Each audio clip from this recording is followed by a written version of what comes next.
Hi, and welcome to this edition of Preservation Workshops, or How to Be Your Own Curator at Home, the mystery of the disappearing fax. I'm Sue Taylor. I'm the Chief Curator for the New Mexico Museum of Space History. And before we get started, let's take a look at probably the way you feel when you go into your files or your wallet looking for that all-important receipt. This message will self-destruct.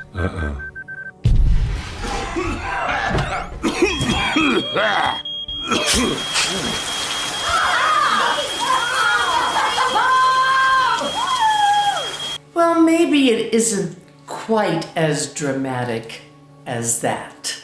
You don't have anything exploding in your wallet or wherever in your office. But that's how you feel when you get ready to do your income taxes or whatever it is, and you're looking for that all-important receipt, and hey, you found it, but it's not there. Your handwritten note is, but nothing else. That's what this program's going to be about. We're going to talk about why that happens and some measures that you can take to restore the print on that receipt or very important document. Let's get started. You are going through your files to find an important document. You find the file, pull it out, and voila, there's the paper with no writing on it. What happened? Why is it gone? You have the same problem with receipts. Your receipt, when you first filed it, looked like the one on the left.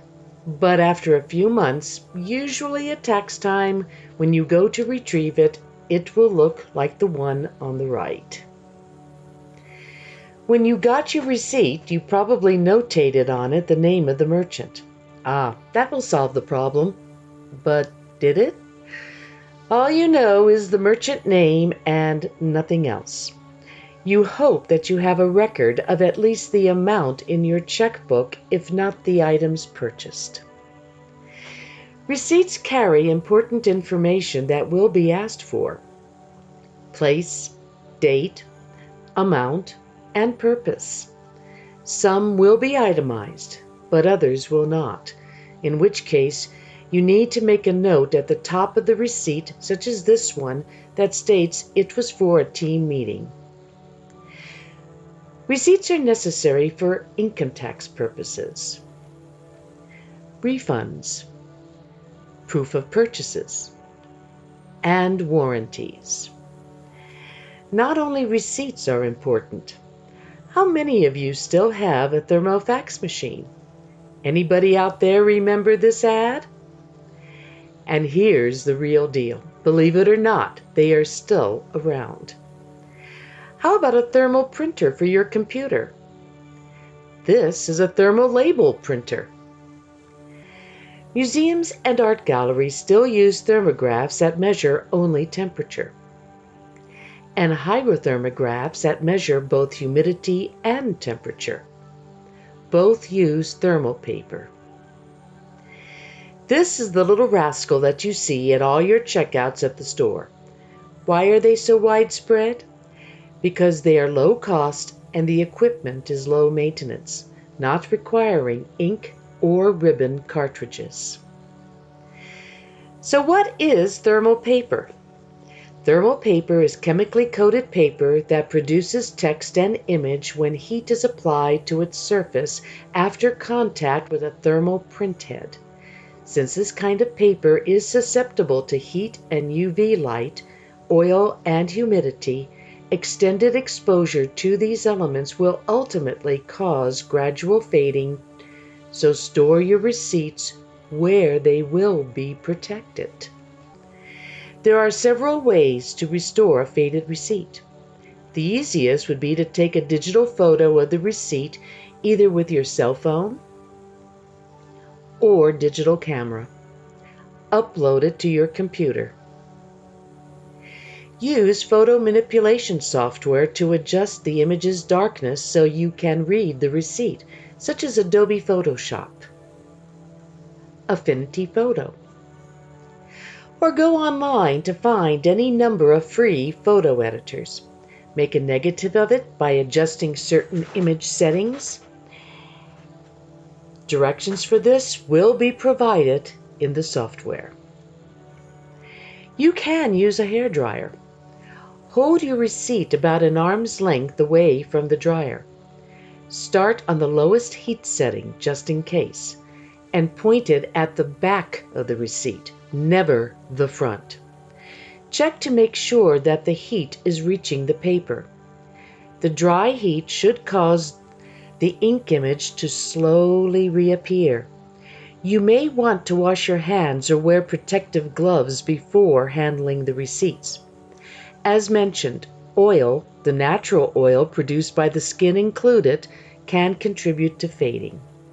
With oily or sweaty hands, you might get distorted text and images, rendering your efforts to restore the faded receipts useless.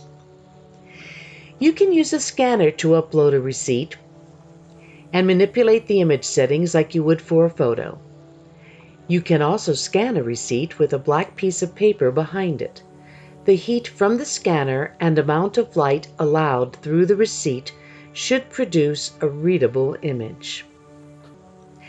Another method, place a non-fluffy, thin towel on top of the receipt. Place a heated iron on top. The heat from the iron will help the ink show up better and become legible again. This tactic is good for receipt paper that has faded ink but is otherwise in good condition. Lastly, run the receipt through a laminate pouch in a laminator. The heat from the machine will make the image visible. Before you try any of these methods that require heat application, it is a good idea to cut a little section of your receipt to make sure you will get the results you want. The last thing you need is a singed receipt. That is even more difficult to read. Well, I hope you picked up a few tips on how to restore those faded receipts. I am afraid that thermal paper and thermal receipts and other such documents are with us forever now. But there are ways to preserve them, ways to save them, and ways for you to not get in trouble with the IRS. Thank you for joining me today on this edition of Preservation Workshops, or How to Be Your Own Curator at Home. I'm Sue Taylor, Chief Curator for the New Mexico Museum of Space History. You can reach me at sue.taylor@state.nm.us. Please subscribe to the museum's YouTube channel. There you will find other preservation workshops, as well as programs dealing with kitchen chemistry and really neat things from the space archives. Stay home, stay safe, and stay well.